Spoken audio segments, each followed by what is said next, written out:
Vedika Patel is here in studio. Vedika, you are returning us to our top story, the death of Alexpretti at the hands of ICE agents and the aftermath to it. There has been a surge of misinformation surrounding gun ownership after that killing, with FBI Director Patel falsely claiming that the nurse was unlawfully carrying a weapon. What actually happened? Well, Sharon, the short answer is that FBI Director Patel has been spreading falsehoods following Alexpretti's killing at the hands of ICE agents in Minneapolis. Patel falsely suggested that carrying firearms at protests is illegal. So let's take a listen to what Patel had to say, although I do want to quickly remind our viewers that Alexpretti had a legal licence to carry his firearm. And as we've covered here at Truth or Fake and done by several other medias, we've seen video footage of him being disarmed before he was shot. But let's take a listen to that controversial statement by Patel. As Christy said, you cannot bring a firearm loaded with multiple magazines to any sort of protest that you want. It's that simple. You don't have that right to break the law and incite violence.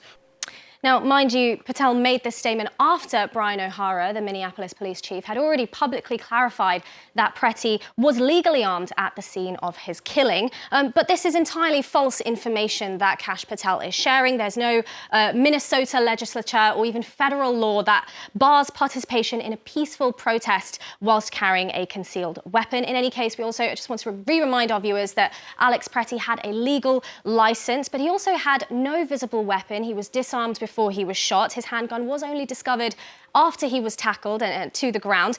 We have seen also the video footage that he did not approach officers aggressively. He was helping a woman who was shoved to the ground when he was tackled.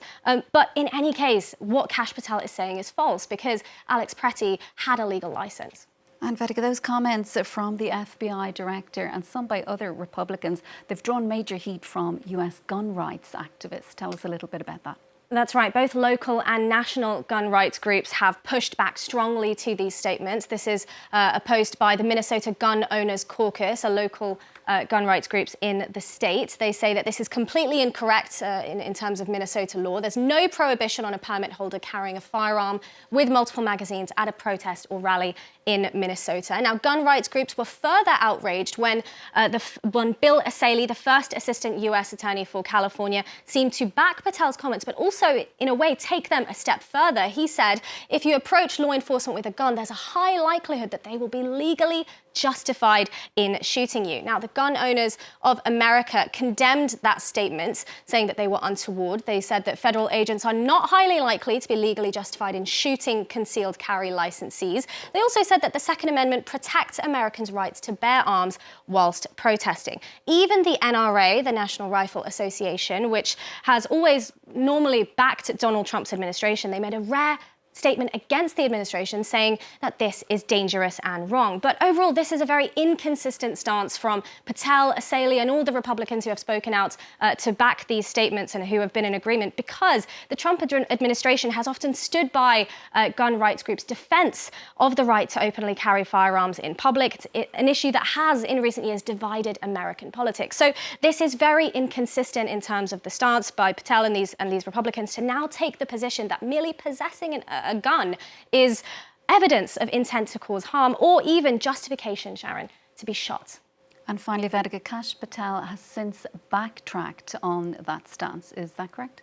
Well, I wouldn't say it was a backtracking, but he did clarify to Sean Hannity on Fox News, saying, we truly fully support the Second Amendment, people's right to bear arms, but when you enter a volatile situation like Minnesota, where there are riots on the streets and people attacking federal law enforcement officers, we have to ask people what's prudential, what's smart, and it's not smart to go out there with a fully loaded weapon. So on one hand, he says that the Bureau supports the right to bear arms, and on the other, he says that it isn't smart, therefore, to exercise that right and bring one to a protest. I also think it's worth reiterating again here that Alexpretti was not attacking federal law enforcement officers at the time of his death. So it is a bit vague what Patel is referring to exactly. It does seem a bit like a comment that's made to tackle this backlash that he's facing by gun groups.